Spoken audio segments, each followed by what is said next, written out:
Sir Knight, arms for one tossed about in the storm of life? Let us hold here, squires. I pray you, look kindly upon one so poor, good captain.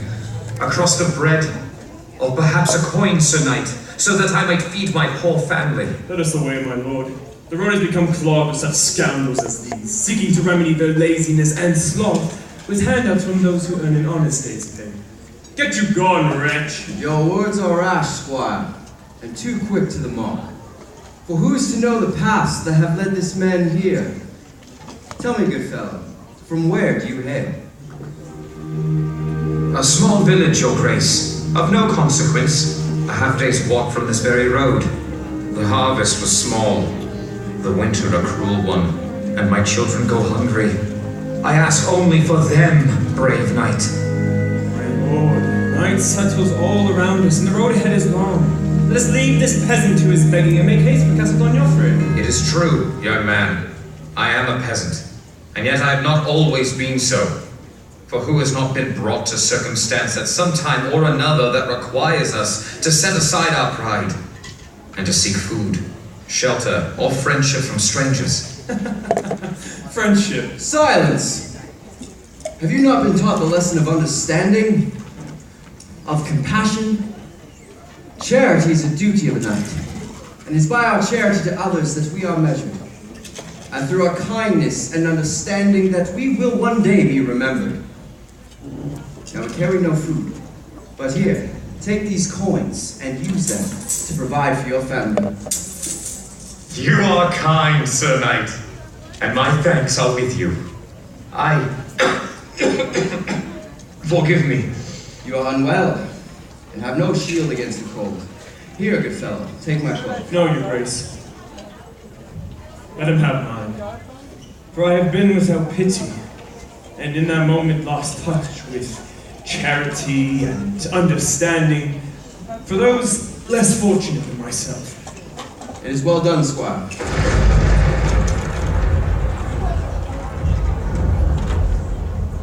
It is a short journey to a castle of a friend, where we will break bread and rest for the night.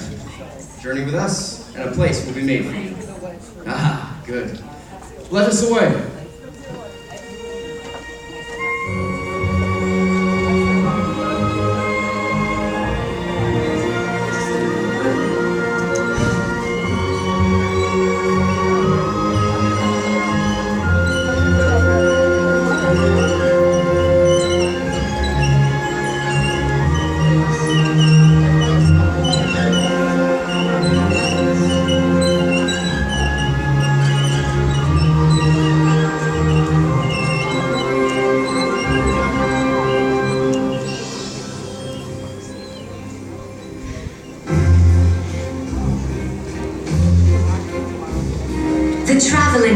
Extended some of the true tenets of the code to one less fortunate than himself.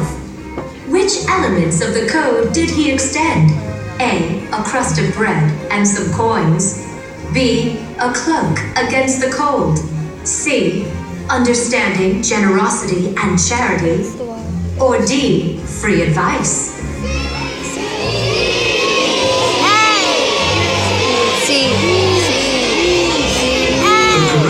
Is C.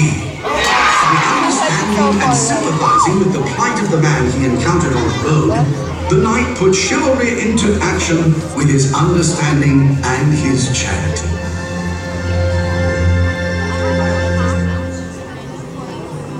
Our might shall uphold the meek.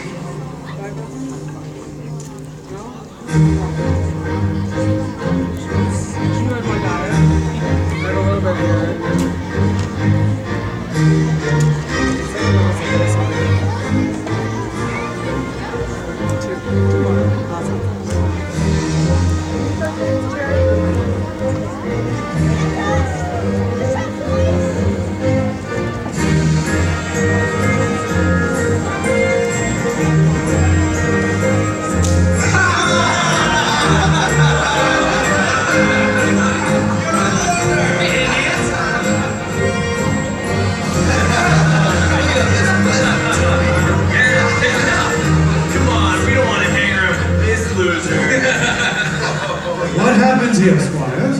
Why hasn't the arena been prepared as I ordered? It was his fault, Sir Knight. We were preparing for the tournament as you ordered, and that idiot fell down and broke the lance. Are you all right, young man? Yes, my lord. Leave that.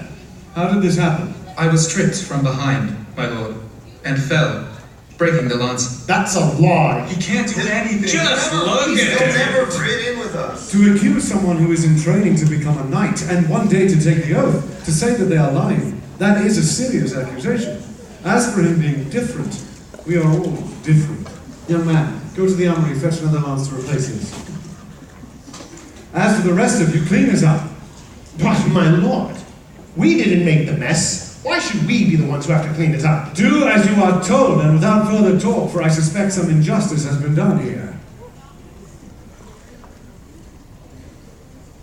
Gather round, squires. Hurry along. The time has come for us to talk about the oath that each of you hope to take one day. An oath that requires you to fight wrong where you see it, to show fairness to all, and accept them as they are, but above all, a solemn pledge of honesty. Is that understood? Well said, Lord Marshal.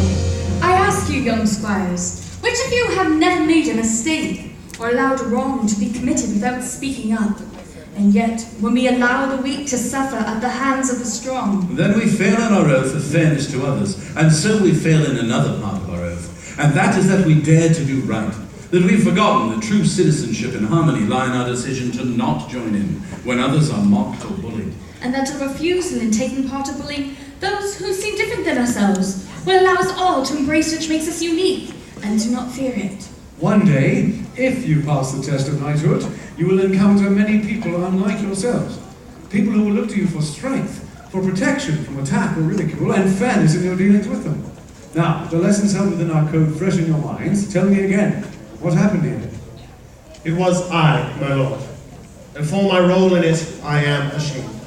I don't fear your punishment, Sir Knight, for I have earned it. No, honesty shall not be punished. Many people are afraid of things that are unfamiliar to them, of people and customs that they do not understand. But the code of chivalry teaches us to respect one another and treat all with fairness, regardless of our differences. Do you understand? And you, young man, do you understand? I do, my lord. Perhaps if I were to dress in a tunic of like colour, as the others are dressed, I could fit in. I forbid it, squire.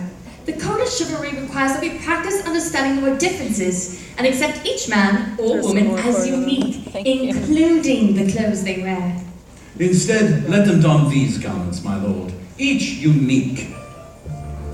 They celebrate diversity, and yet they are all united under the same banner. The same banner indeed, one of right over wrong, of fairness and of loyalty. And the bravery to do what is just. It is well said. Remember, my young lords, what you have learned this day, and let it be your guide on your journey to knighthood and long after.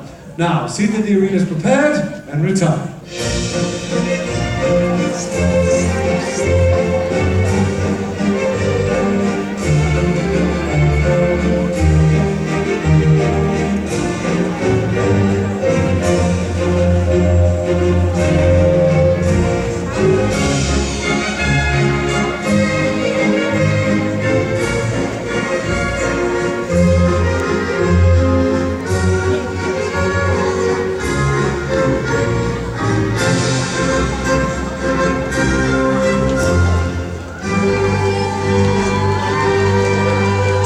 Down through the centuries, this teaches us to respect one another and to treat all with fairness, regardless of our differences. Can you name it?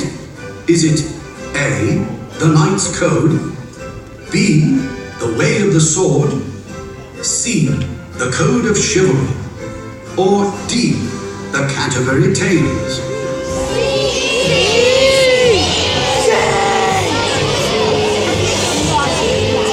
The correct answer is C, the Code of Chivalry. This centuries-old philosophy is based on honesty and respect.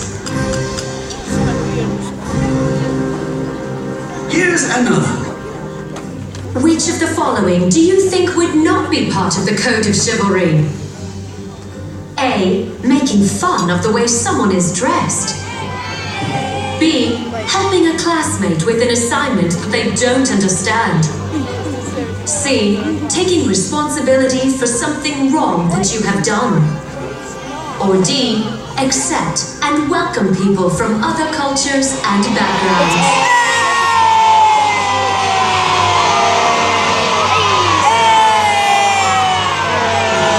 The correct answer is A.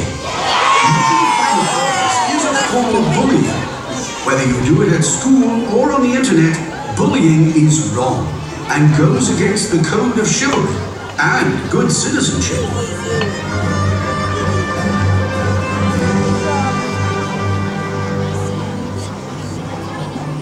Let our words speak only truth.